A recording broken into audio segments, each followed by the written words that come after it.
Good afternoon, and thank you very much for coming to the Foreign Press Center today.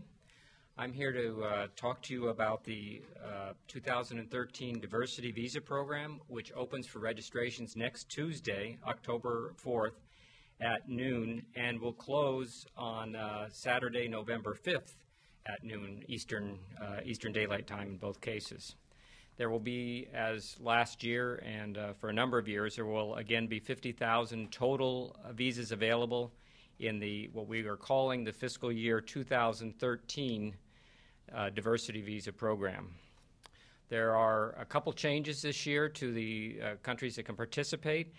And before I go any further, let me say that all of this information is available at www.dvlottery.state.gov, which has full information about the DV 2013 Diversity Visa Program. The main changes as far as country participation this year are that South Sudan and Poland are added as participants this year in the 2013 program. And because of high rates of immigration to the U.S., Bangladesh is no longer a qualifying country and will not be participating country in the 2013 program. The law requires that countries that have over 50,000 immigrants during the previous 5 years are no longer eligible to participate in the program, and Bangladesh, we're glad to say, has a large number of immigrants coming to the United States now on an annual basis, and for the last 5 years exceeded the 50,000 limit that puts them out of the program. Once again this year, all entries will be submitted electronically using the electronic DV entry form that can be found again on www.dvlottery.state.gov. We will use this process to notify entrants of their selection and provide information about the application and interview process. Starting May 1st, 2012, DV 2013 entrants can use the confirmation number provided when they register to check online through Entrant Status Check at the dvlottery.state.gov address to see if their entry was selected. All DV 2013 entrants should make sure to save their confirmation numbers until at least June 30th, 2013, as embassies cannot provide a list of selectees. So it's very important when they register that they keep and save and keep in a safe place their entry number, the registration number. Those who are selected for further processing will not be mailed an interview notification letters. Selectees will be notified of their interview date, time, and lodging and location of by logging onto the entrant status check function. We are going to keep this as an entirely electronic registration, notification, and interviewing scheduling process. And the reason behind that is to combat fraud. The State Department wants to protect the interests of legitimate applicants for the DV program against fraud and malfeasance, which have been a problem of this program from the very beginning. Combating fraud remains the #1 goal of the program in terms of how we administer the program. By using only online notification process, we are placing control of the information flow in the hands of legitimate customers only. An entrant who retains his or her confirmation number retains control of the entire application process from beginning to end. It's like their password or like their bank account number. They should protect it that way. Anyone else who has control of it can take actions on their behalf if they know about it or they don't know about it. It's also important in the registration process that they are very much involved. Hopefully can do it themselves because the information must be entirely accurate. If there are any part of the registration, particularly names of dependents, are not included in the registration process, they can be disqualified. So it's very important that the applicants themselves take charge of the entire operation. If they are going to use someone to help them, they should be with that person and they should be there when the application is submitted and when the confirmation number comes back so that they can again maintain control of their process. The other thing that's very important, and we invite the press to help us in getting the word out as we do every year, there are no fees to enter the program again this year.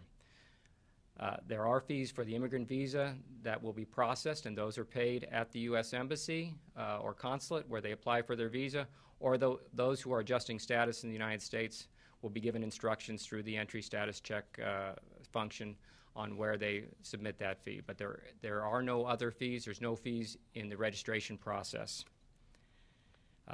Applicants should avoid any kind of site that asks for fees ahead of time and be very careful of visa facilitators. The only place the DV applicants will be asked to pay money, as I said, is at the embassy or the consulate.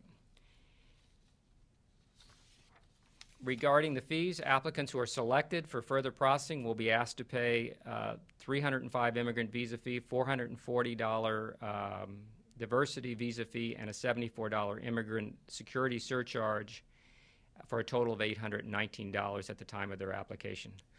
Let me add also that there are no other benefits that come with the diversity visa program. What this does is provides a way for a person to enter into the immigrant visa process. Most people enter the process through the petition process, either through an employer or a family member filing a petition for them. This just takes care of that first process of having someone file for you. All other parts of the immigrant visa process, including all the security checks, again, there are fees associated with it, and all the requirements to show that you're eligible for a visa, including that you are not ineligible because you become a public charge or for criminal background or anything else that we would normally apply to any other immigrant visa applicant. With that, I'm glad to take any questions. All right. Please wait for one of my colleagues to give you the microphone, and please state your name and news organization, please. Zoltán Mikes, World Business Press Online, Slovakia. And I have two questions. The first one is there were some troubles, as I heard, this year with the process. Computer failure or something like this. Can you specify, was it human error? And if so, how much qualified are the people who are working with these applications? And the second question is, I heard also that there were some efforts from the Republican Party to shut down the lottery, or from the part of the politicians in this party.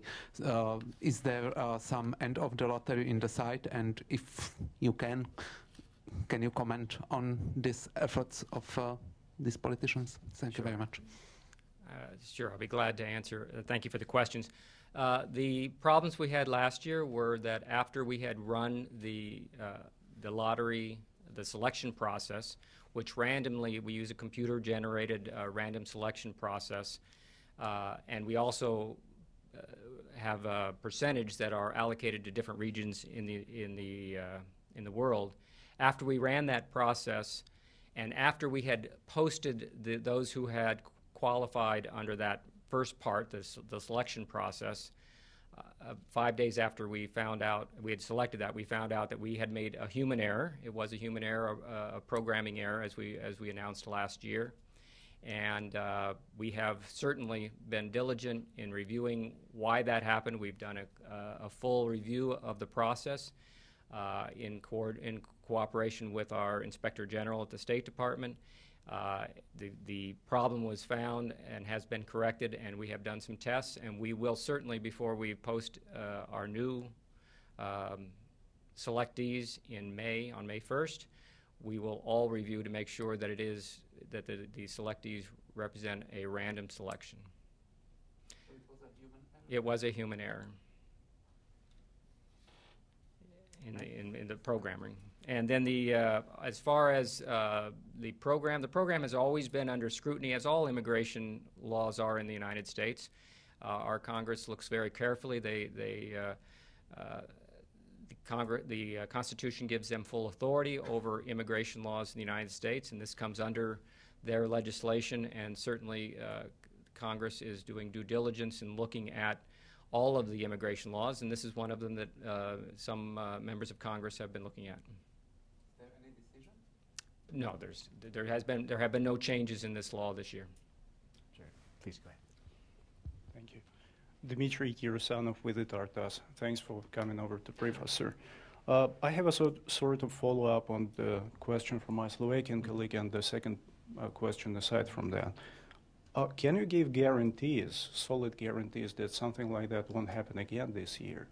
with the lottery. That's part one. And aside from that, I just wanted to ask you for an update on the U.S.-Russian agreement on non-immigrant visas issuance. As you are aware of, it was announced mid-July by Mr. Lavrov and Secretary Clinton in Washington, D.C.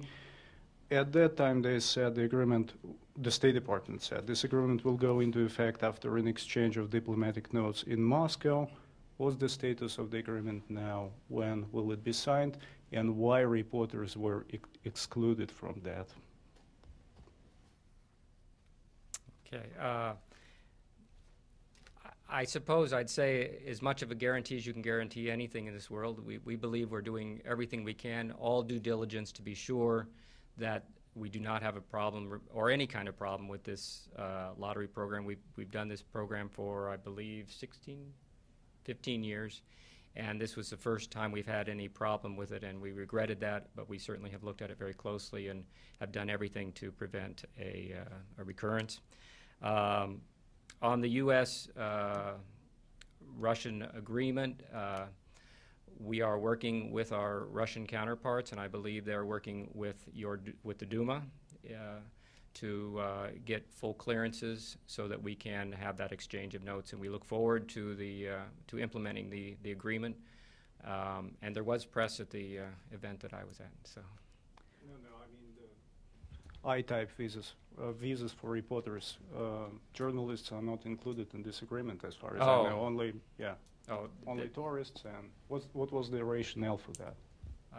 The agreement focused on, I think, our B1, B2 visas. I may have to get back to you on that one. I'd like to open the floor to our counterparts at the New York Foreign Press Center. Hi, it's Tom Deptola from the Polish Newsweek. I think my colleagues asked already 2 questions about DV 2012, so I will not ask any more about that event. But I got another question. It looks like the government is collecting a huge amount of data about participants, up to 15 million. What are you going to do with those data after the lottery? After the lottery, the data, when it's completed, we move on to the next. We keep records because in case there's any need to go back to look at what happened, but we don't really do anything with that data. I'm sorry. All right, thank you very much. Please. Hi, Alex Grigoriev, Voice of America Russian Service. Would you like to provide a little bit more detailed information about quota size for Russia, former Soviet Union? How many visas will get people from countries? Thank you. Okay, as far as visas or as far as the number who entered the lottery, you're interested in? I do have a number here for Russia, I believe. In 2012, there were 84,000 entrants, about that many derivatives, so for about 167,000 total from Russia. Sure, in the back, please. Christoph Marschall from the German daily Der Tagesspiegel. I have a question. If I understand correctly, the criteria for from which country you're applying is connected to your birthplace, not the citizenship you are holding at the moment you're applying. So if there are couples which have different national criteria, are they both allowed to apply in order to improve their opportunities, or is it one application per household, or how do you deal with that? Okay, there are a number of exceptions, a few exceptions, I should say, to the birthplace rule. For instance, you can. There are some opportunities that are on the website about alternate chargeability where your parents were born. You can sometimes use that chargeability. And if you have two people who have a chargeability that they can use from their parents, they can both, for spouses, they can each file in the program. Now, you can only have one application per person, and in fact, one of the things we do in our security for the program is we do very carefully. We use all means we can to disqualify anyone who submits more than one application. But two spouses who have areas of qualification, they can both apply. We have another question from the New York Foreign Press Center. Yeah, good afternoon. This is Shahabuddin Kislu from Bangla News 24. My question is, how many DV visa was issued to Bangladeshi DV winners last year? And in terms of diversity program, as we know, there are a lot of more than 11 million non-documented skilled workers living in the United States. Do you have anything on that issue, that whether you are going to consider those people inside living the United States instead of bringing them from around the world? And will you kindly say that will there be any consideration for re-entering to the DV visa program for the country like Bangladesh because of the human error that happened in 2012 DV lottery?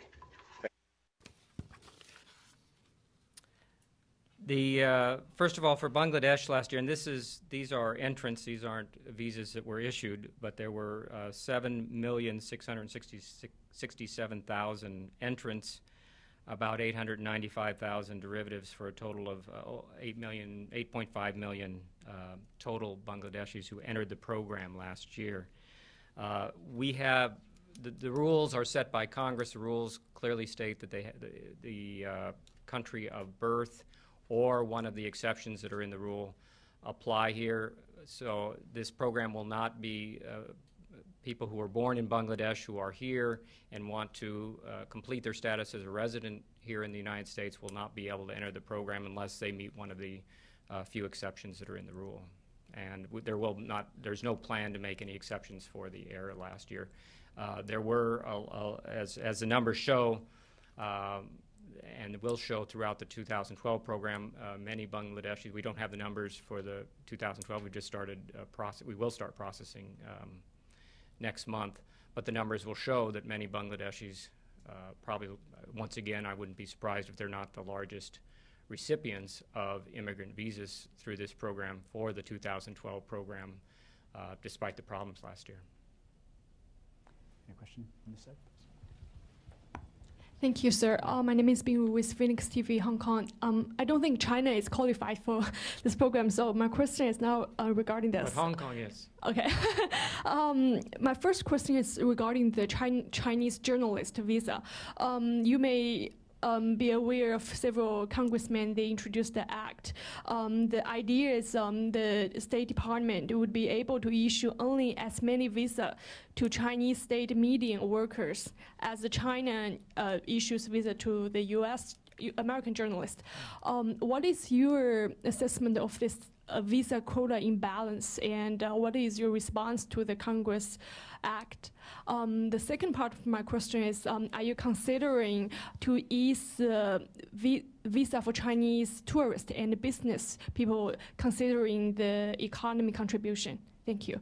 Those are a couple of good questions. I'm not aware of the legislation that you referred to. I don't know if none of our staff is either, but we currently there are no limits on Chinese journalists applying for journalist visas, and there are no limits for other visas, students, for visitors, for tourists. We're very proud of the efforts we've been making in China. We now have we just are very close, if we haven't crossed the million visa mark for Chinese coming to the United States. We've seen huge growth, about over 30% growth this year in Chinese visitors to the United States. Our wait times, which were a bit high before, are very low. I think today they are 7 days in Shanghai, Chengdu, and Guangzhou, 13 days in Beijing, and maybe 20 days in Shenyang. And we are working to get those wait times down lower. But there is no limit. We encourage and we want as many Chinese tourists as want to come here, and business people who want to come and buy our goods and services, and we're doing everything we can to make that possible. One more thing that could really change this and make it much easier for Chinese is if the Chinese government would enter with the United States into dialogue to extend visa reciprocity for both countries, so that if Americans going to China could receive a 2, 3, 4-year visa, and we could grant Chinese citizens 2, 3, or 4-year visas, so that people don't have to keep applying again. Right now we have a 1-year reciprocity, and that's not in our interest. It's not in the Chinese government's interest. So we're hoping that we can extend that, but the Chinese government has to offer reciprocal services to American citizens wanting to go there, and we think that'll make life even that much easier. The other thing we've done in China, and we've done it in many places around the world, is that if you are a well-qualified traveler, while you only receive a 1-year visa, if you are well-qualified, you can apply without having to come in for your interview. You can apply by mail in China for renewals if you do it within the first year after your last visa expired. So we're excited about all these things, but we would like to get a much more liberal reciprocity regime with the Chinese. Any question here on this side? And does the fact of applying for the green card in the past somehow affect the future applications for the tourist visas, for example? Sorry, I didn't introduce myself. Maria Tabakaria, Novosti News Agency. Now, that's a very good question. I think if you have, it depends on where you are. It depends on a case-by-case basis. A person who applies for the diversity visa program, for instance, who is otherwise well qualified, I think a lot of people do that, and then are also travel regularly to the United States and apply for visas, and they're granted them. Certainly, if there's indications either in a diversity visa application or in a regular immigrant visa application that the person wants to move now, and there's any concern that the person would use the tourist visa incorrectly, would stay until they qualified, then the officer would be required to deny the tourist visa. But it's really on a case-to-case basis. I've issued many visas to, the best example is there's very long waits for some brothers and sisters in those categories who are waiting to immigrate to join their brothers and sisters. And they're often in the middle of their careers, but when they retire, they want to move to the United States. They have the petition pending, and I've issued many visas under those circumstances for tourism or business. Question back here.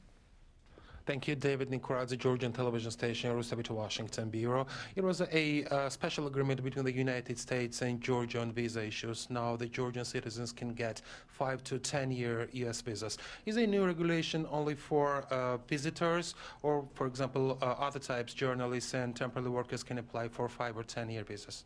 Thanks, sir. I believe that discussion was on the visitor visas, although we often discuss the whole range. Although many other visa categories are limited at 5 years, even maximum. But we usually, when we have our bilateral meetings with the Georgians, we often discuss, what categories and try to. Our goal in the United States is to have the most liberal visa regimes we can to help our citizens have the easiest travel situation. So we try to negotiate those with other countries. We had one more question. I'm Khalid from the Middle East News Agency, Egypt. I'm asking, in the light of the Arab Spring this year, it's not going to happen every year. So is there a special arrangement for countries from the region, or number-wise, to increase this number this year, or to give some facilities for countries from the region? Thank you. Yeah, there really has not been any change in the immigration law as far as quotas for any category this year. So everything is the same, and we're guided by the Immigration Nationality Act, which is a law that's passed by Congress. Another question? Then, just out of curiosity, since Poland is a good neighbor of Germany, if we would have been here 1 year ago and you would have told us again that Poland doesn't qualify, I would say, yeah, that's an eternal rule, because always Poland has much too many applications in other ways. So what happened? Just in the case of Poland, it's really surprising for me that they managed to get out of the disqualification list. Yeah, it would be speculation on my part, but I would guess that it is a combination of the booming economy in Poland and the accessibility that Poland has to Western Europe for work through the European community. So I think the demand to move to the United States is less. No more questions? All right. Thank you very much.